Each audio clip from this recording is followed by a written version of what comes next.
Olá, amigos! Que bom que estamos aqui reunidos mais uma vez pelo canal do YouTube do Centro Espírita Irmã Rosa. Sejam todos muito bem-vindos. Eu sou Maria Alice, colaboradora da casa. Hoje nós temos a grata alegria de receber, para conversar conosco, a nossa irmã Jacira Roriz, também colaboradora do CEIR. Jacira hoje conversará sobre influência do Espiritismo no progresso da humanidade. Antes, porém, vamos ler uma passagem do livro Momentos de Paz, de Francisco Cândido Xavier, por diversos espíritos, intitulada Direção. Recorda, Jesus nos ensinou que Deus é por nós e que todos devemos estar com Deus através do amor de uns pelos outros. Bela passagem, né, meus irmãos? Agora, então, vamos orar. Em oração, Senhor, vamos agradecer pela oportunidade da encarnação, agradecer a Jesus pelo seu Evangelho, que tanto nos ensina, agradecer aos espíritos amigos que sempre nos auxiliam quando rogamos pela sua ajuda. Agradecer por esta casa de amor e caridade que nos recebe, que nos acolhe com tanto amor e carinho. Rogamos a espiritualidade aqui presente neste momento, que inspire nossa irmã Jacira e que suas palavras possam servir de acalento e esperança para cada um de nós. Que assim seja, Senhor, graças a Deus. E agora com vocês, Jacira. Olá, amigos, é uma alegria estarmos juntos para mais um momento de estudo, de reflexão. O tema de hoje é a influência do Espiritismo no progresso da humanidade. No Livro dos Espíritos, na questão 799, Kardec pergunta: de que maneira pode o Espiritismo influenciar para o progresso? Resposta dos Espíritos: destruindo o materialismo, que é uma das chagas da sociedade. O Espiritismo faz com que os homens passem a compreender onde se encontram seus verdadeiros interesses, passe a compreender a vida futura, que ela deixa de estar velada, escondida pela dúvida, e assim o homem passa a perceber melhor que através do presente lhe é dada a oportunidade de preparar o seu futuro. E também abolindo os preconceitos, os pré-julgamentos de castas, de seitas e de cores. Portanto, o Espiritismo ensina aos homens a grande solidariedade de que há de os unir como irmãos. Na questão 628, há a pergunta: por que a verdade não foi sempre posta ao alcance de todos? Resposta dos Espíritos: a verdade é como uma luz. O ser humano precisa habituar-se com ela aos poucos, do contrário ele se perturba e fica ofuscado, chocado com tanta claridade, é capaz de ficar até enseguecido. Então a verdade ela tem que se iluminar muito devagarzinho, por isso que tudo para o bem se corre de maneira devagar, para o bem a gente ir assimilando aos poucos. Na questão 800, Kardec pergunta: não é de temer que o Espiritismo não consiga triunfar sobre a negligência dos homens e de seus apegos às coisas terrenas? E os Espíritos nos respondem que conhece bem pouco os homens que imaginam que qualquer coisa possa transformar assim como por encanto. As ideias só pouco a pouco se modificam conforme os indivíduos, e é preciso que algumas gerações passem para que se apague totalmente os vestígios dos velhos hábitos. A transformação, pois, somente com o tempo. Ela é gradual e progressiva, sem parar. Ela pode se operar assim, e só assim ela vem conquistando devagarinho a nossa mente e o nosso coração. Para cada geração, uma parte do véu dissolve, né? Essa penumbra que nos impede de enxergar a verdade, ela se dissipa. E assim o Espiritismo vem rasgar esse véu, oculto, tênue, que nos deixa assim predispostos a nos iludir, a não enxergar direito os caminhos, a verdade, e isso clareia os nossos horizontes. O Espiritismo veio para isso. E quando consegue corrigir unicamente num homem apenas uma imperfeição, isso já o impele a dar um primeiro passo, um outro passo, isso já produz um grande bem, já que esses primeiros passos lhe facilitarão os próximos passos. O Espiritismo é, pois, de ordem divina, e uma vez que repousa na própria natureza, nas leis da natureza, e tudo que é a ordem da natureza acontece assim, de forma devagar e constante, objetiva, útil e para o bem de todos de maneira geral. As 3 revelações das leis de Deus foram as seguintes. A primeira, a lei dos 10 mandamentos, através de Moisés. A segunda, a lei do amor, apresentando Deus como Pai. E foi o próprio Jesus, governador, o arquiteto do planeta, quem as trouxe pessoalmente, trazendo seus ensinamentos e exemplificando-os com amor. E nos deixou um legado marcando a humanidade em antes dele e após ele. A terceira revelação é o Espiritismo, através das mensagens do mundo espiritual. O Espiritismo não teve um portador reencarnado, porque foram os espíritos desencarnados, designados por Deus de alta hierarquia no conhecimento, que trouxeram as informações para o progresso da humanidade. Allan Kardec, porém, não foi o fundador do Espiritismo, e sim o codificador, o que é muito diferente. Seu nome era Hippolyte Léon Denisard Rivail. É professor, cientista, desde cedo mostrou inclinação para as ciências, para a filosofia e dominava várias línguas, alemão, inglês, holandês, italiano e espanhol. Traduziu várias obras didáticas para a educação para vários países em várias línguas e tornou-se membro de várias sociedades acadêmicas eruditas, recebendo alguns prêmios honrados pelos seus estudos.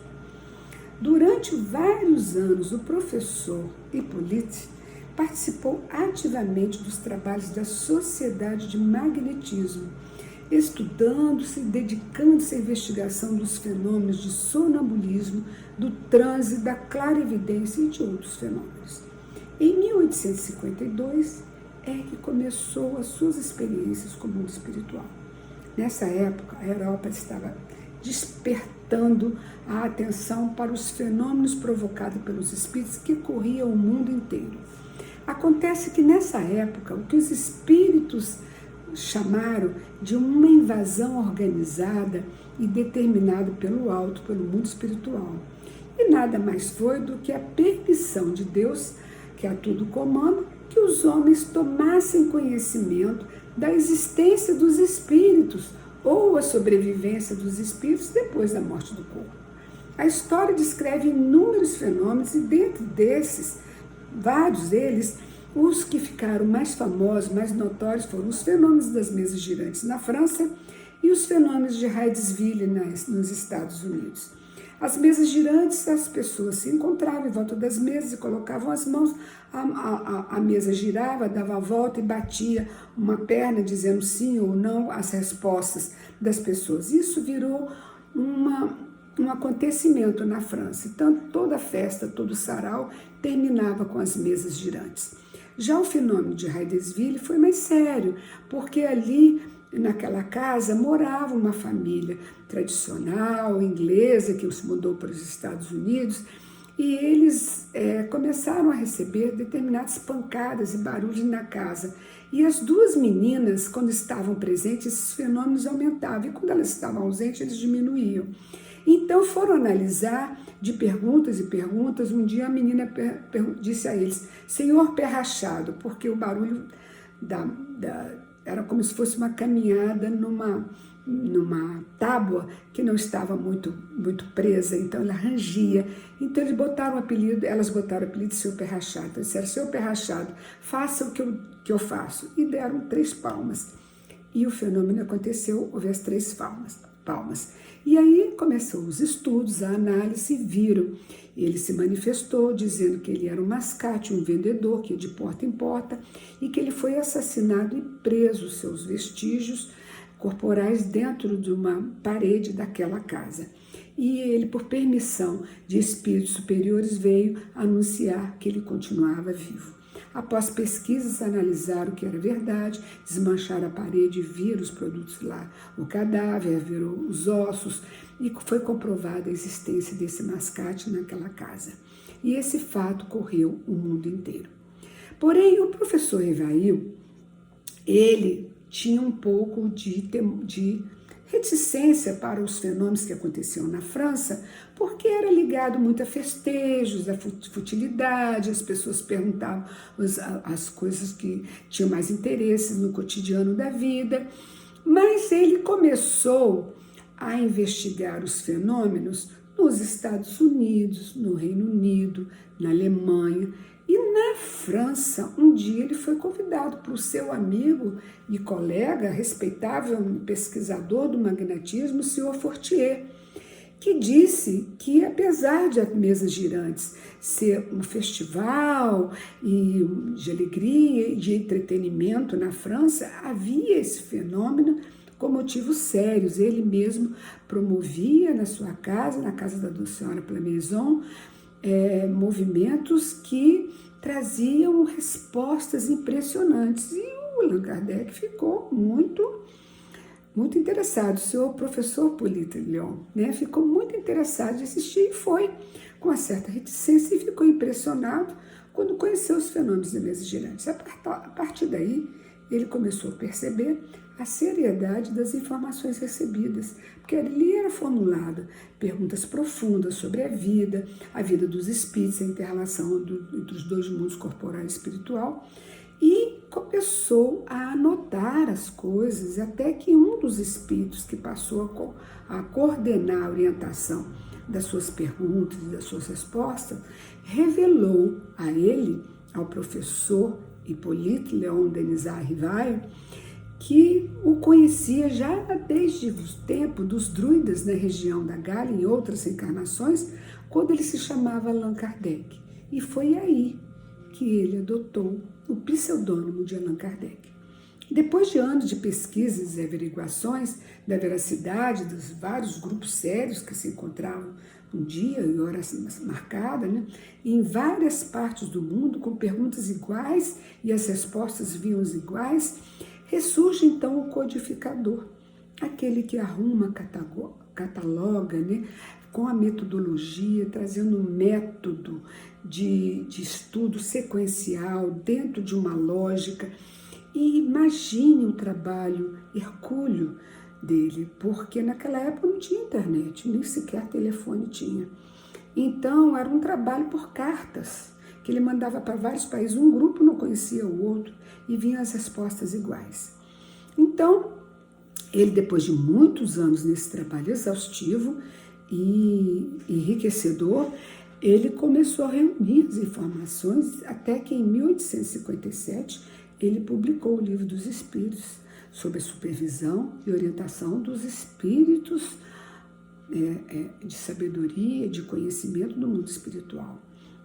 O Livro dos Espíritos fala da vida material e da vida espiritual, do destino humano, e nessa mesma data ele fundou a Sociedade Parisiense de Estudos Espíritas. Em 1852 ele fundou e dirigiu a Revista Espírita, dedicada à defesa dos pontos básicos da doutrina espírita. E com isso ele começou a difundir a doutrina. No início com certa reticência, por causa ele era um homem de ciência e havia muito preconceito contra os fenômenos, mas aos poucos ele foi conquistando com bom senso, com bons argumentos, embora tivesse um grupo que o desprezasse, havia um grupo que o apoiava. E assim, em 1861, ele publicou o Livro dos Médiuns, que tem a parte experimental e científica.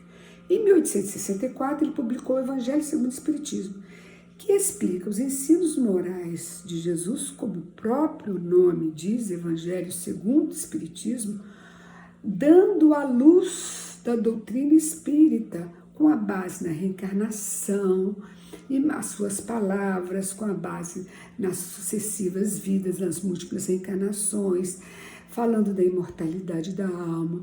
E como o próprio Jesus disse, que mais tarde viria o Consolador primitivo, o Consolador prometido, que explicaria tudo que agora, naquele momento, não poderia ser explicado.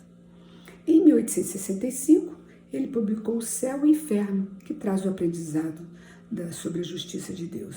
Em 1868, ele publicou a Gênese, que estuda a origem da vida, a evolução, a matéria e o espírito, o espaço e o tempo, a gênese biológica e a gênese espiritual. Com a Gênese, ele completa o Pentateuco, os 5 livros básicos que contêm um alicerce da doutrina espírita. Todas as obras subsequentes que a espiritualidade nos envia acrescentam novas verdades, mas essas novas verdades nunca são contrárias ou desmentem a base, porque o alicerce onde se assenta a doutrina espírita é formado de bases sólidas, de conceitos eternos e permanentes. Outras verdades novas chegam acrescentando e aumentando, porque não se poderia em 5 livros falar de toda uma doutrina que tem um conteúdo muito profundo. Assim como a ciência objetiva, o estudo das leis do princípio material, o objetivo do Espiritismo é o conhecimento das leis do princípio espiritual, porque o princípio espiritual é uma das forças da natureza. Então, ele reage incessantemente sobre a matéria, assim, reciprocamente, também a matéria reage sobre o princípio espiritual. Então, o Espiritismo e a ciência se completam reciprocamente. Portanto, o conhecimento de um não pode estar completo sem o conhecimento do outro. A ciência sem o Espiritismo se acha impossibilitada de explicar certos fenômenos que só com o conhecimento das leis da matéria é impossível detectar. É preciso que se conheça o elemento espiritual e os valores e a base do mundo espiritual, que existe e pré-existe entre o berço e o túmulo. O Espiritismo sem a ciência lhe faltaria também a comprovação, a base de apoio para lhe comprovar os fatos e os fenômenos espirituais. Então, a união indissolúvel dos 2 elementos básicos, matéria e espírito, pode facilmente explicar uma enorme quantidade de fatos até então inexplicáveis. O Espiritismo, então, tendo por objetivo o estudo de um dos elementos constitutivos do universo, toca forçosamente na maior parte da ciência e só poderia chegar à Terra depois da elaboração das ciências. Então, ele nasceu pela força mesmo da evolução, da lei do progresso e pela impossibilidade de tudo ser explicado apenas com o conhecimento da matéria. Isso está colocado e escrito dessa maneira na Gênesis capítulo 1, itens 16 a 18.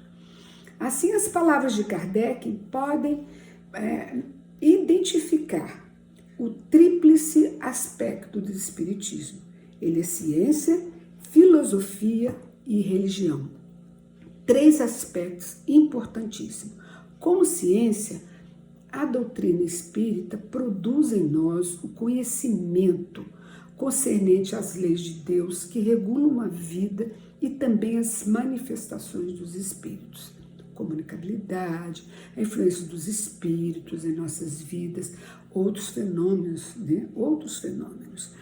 Então, na filosofia, ela propõe reflexões deste conhecimento, desses princípios todos que baseiam a doutrina espírita, como Deus, imortalidade, pluralidade dos mundos habitados, reencarnação, evolução, comunicabilidade dos espíritos.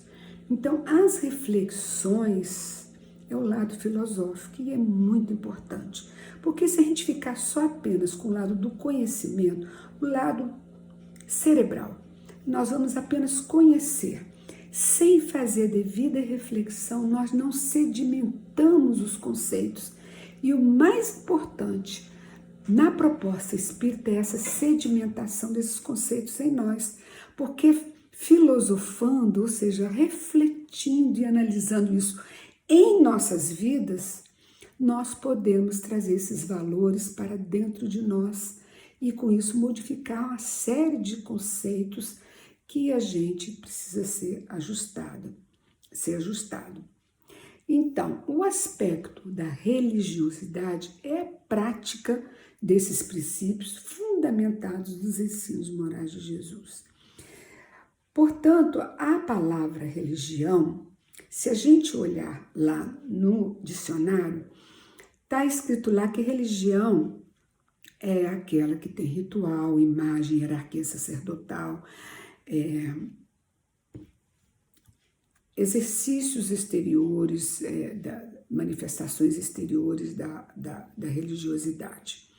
E o Espiritismo não tem nada disso. Nós não temos rituais, não temos imagens, não temos hierarquia sacerdotal.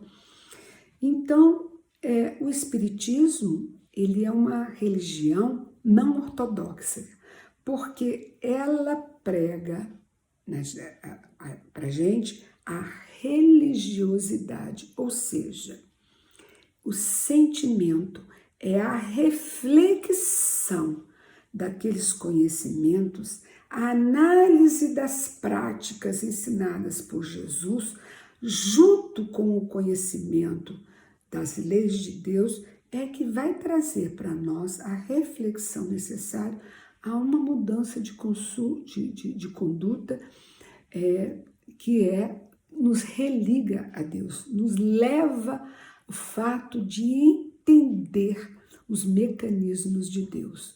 Então, a palavra religião para nós espíritas, ela se apega à origem da palavra, que no latim religare se chama ligação com Deus.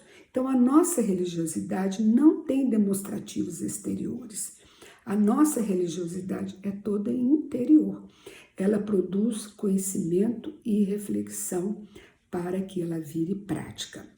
Então, o próprio Jesus afirmou: o Consolador prometido vos ensinará todas as coisas e vos relembrará tudo aquilo que eu vos tenho dito.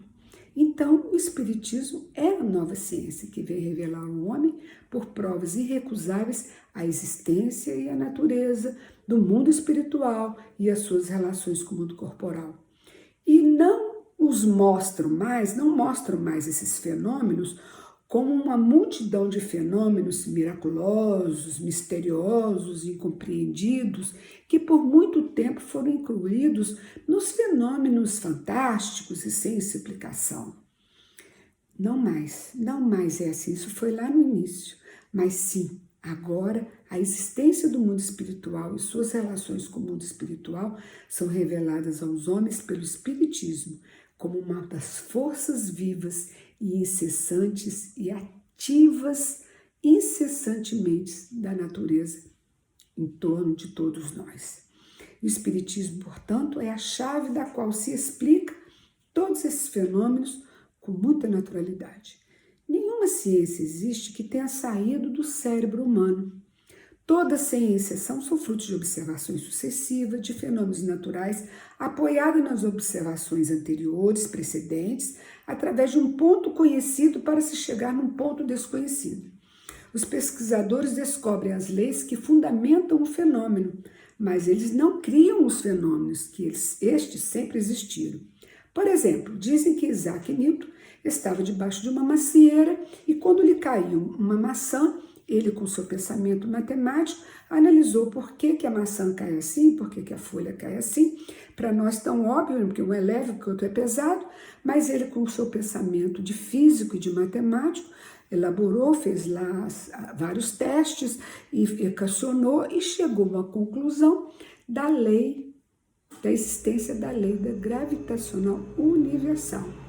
E nós podemos dizer que ele descobriu, mas ele não inventou a gravidade, porque a gravidade sempre existiu, porque sempre sustentou o equilíbrio dos planetas e demais astros no universo, trazendo harmonia do universo. Então é assim que os espíritos também procedem com relação ao espiritismo. Daí o seu ensino ser gradativo. Aos poucos vai chegando, e os cientistas também aos poucos vão descobrindo, até que um dia eles vão se unir, e isso está muito perto de acontecer. E por que o Espiritismo, então, é tão importante para o processo, o progresso da humanidade? Por quê? Porque além de trazer o conhecimento das regras da vida e a compreensão das leis divinas, ele promove a consciência das consequências dos nossos erros e acertos nessa vida e nas próximas. Nos fala que o hoje é resultado do ontem e que amanhã será construído através de hoje. Ou seja, nós somos co-criadores do nosso destino. Nós é que elaboramos. E quanto melhor, quanto mais a gente despertar para o mecanismo da vida e como se dá, a gente vai na direção certa. E ele nos fala das bênçãos das múltiplas reencarnações necessárias ao mundo espiritual. Ele é o Consolador prometido por Jesus. Por que Consolador? Quantas famílias são consoladas pelas cartas que Chico Xavier, o maior mensageiro espiritual na Terra, traz notícias do mundo espiritual daqueles que se foram, deixando as famílias entristecidas e enlutadas. Essas mensagens vêm com notícias que provam a veracidade da existência do mundo espiritual, porque eles vêm trazendo nomes completos de avô, de avós, de bisavô que já estão lá há um tempo, apelidos que eram conhecidos somente pelos pais que estão na Terra, encarnados. Então, aquele filho que desencarnou trazem, olha, encontrei vovô fulano de tal, e diz um apelido que não era conhecido. E isso traz a certeza aos remetentes, ou seja, os que recebem as mensagens, da existência, que eles continuam vivos, da existência do mundo espiritual. Isso é uma consolação imensa, fora de outras consolações também. Que nós não estamos limitados aos nossos erros, que tudo tem acerto. Deus é amor, Ele não nos condena, Ele nos dá oportunidade, Ele quer que conheçamos a luz. Ele a ninguém abandona e nos oferece infinitas oportunidades para aprendermos através das múltiplas encarnações. Ele investe em nós sem nos violentar, Ele não nos violenta. Deus trabalha em silêncio e nos desperta para que de modo próprio e na velocidade própria, nós nos libertemos do jugo dos valores passageiros e ilusórios que a matéria, que o mundo material nos impõe, e nós agasalhamos como valores eternos. Mas quando nós temos que empreender a grande viagem de retorno à pátria espiritual, de onde nós viemos e para onde nós voltamos, nós teremos que deixar esses valores todos aqui. O corpo e os valores materiais. E só iremos com a bagagem espiritual. E é por isso que a gente precisa fazer essa conquista de valores, para não chegarmos lá empobrecidos, porque são os únicos valores que nós levaremos para lá, né? Por mais que tenhamos a resistência a esse chamado, a esse convite, a verdade é que todos estamos dentro do clima de Deus e sob a sua tutela. Portanto, estamos designados à lei de evolução. Querendo ou não querendo, nós vamos evoluir e nós vamos querer um dia, porque Deus nos desperta a todo momento. Então, o conhecimento dessas leis e seus mecanismos é que o Espiritismo nos traz. Isso tudo é uma ferramenta maravilhosa que abre o nosso entendimento, desperta a nossa razão, para que possamos entender que nós somos artífices da nossa própria felicidade ou infelicidade. Assim, mais conscientes, passamos a melhorar nossas ações, dando os primeiros passos à renovação íntima, que nos liberta de nós mesmos, dos vários pesos que carregamos. Assim, aos poucos, com determinação, caminharemos para sermos melhores. Jesus afirmou também que o Consolador prometido ficaria eternamente conosco E na questão 798 do Livro dos Espíritos, há a informação do mundo espiritual que o Espiritismo será uma crença geral e marcará uma nova era na humanidade, porque ele faz parte da natureza e chegou o tempo em que ocupará lugar entre os conhecimentos humanos. Mas o Espiritismo também não se impõe aos seus adeptos. Por isso, nós espíritas somos instruídos que não devemos fazer proselitismo, ou seja, marketing e propaganda. Você nunca vai ver um espírita falando, venha para o espiritismo, ou então usando o microfone, alardeando e chamando e convidando as pessoas, porque ele convence, o espiritismo convence a quem está pronto, a quem vem fazendo as suas reflexões, amadurecendo, sofrendo e aprendendo. E então, quando ele está pronto, há a busca natural, há o caminho natural. E este é o melhor caminho, é quando nós estamos prontos. E muitas das vezes nós despertamos através de uma lágrima. E isso tudo é um mecanismo que Deus faz de nos envolvendo para que possamos despertar aos poucos. Portanto, todos nós temos lutas a enfrentar contra o egoísmo, o orgulho, o interesse pessoal. E o mundo só melhorará quando os indivíduos se melhorarem, se tornarem seres melhores, porque só assim nós não temos o poder de melhorar os outros, nós podemos nos melhorar. Então, é assim que acontece. Essa é a nossa grande tarefa. E a missão do Espiritismo é promover essa renovação do mundo em que vivemos, trazendo progresso espiritual e material para todos.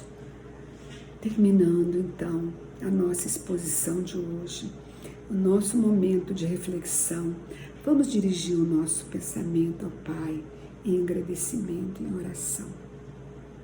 Pai de amor e bondade, que enxerga em nós o que ainda não somos, porque como teus filhos, o Senhor nos envolve e nos dá oportunidades múltiplas para que possamos despertar, crescer e caminhar para o caminho do bem, para a prosperidade e para a felicidade.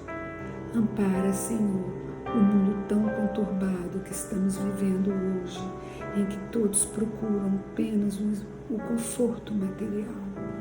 Ajuda-nos, Senhor, fortalece a nossa fé, para que possamos fazer a nossa parte, nosso dever de casa, buscando agir melhor, procurando corrigir os nossos passos, avaliando-os nós mesmos, refletindo sobre nós o que deveria ser melhor para nós. Senhor, fortalece a nossa vontade, fortalece a nossa fé e fica conosco e com todos aqueles que estão nos assistindo, que a sua paz se estabeleça em nós em forma de força e coragem. Que assim seja. Graças a Deus.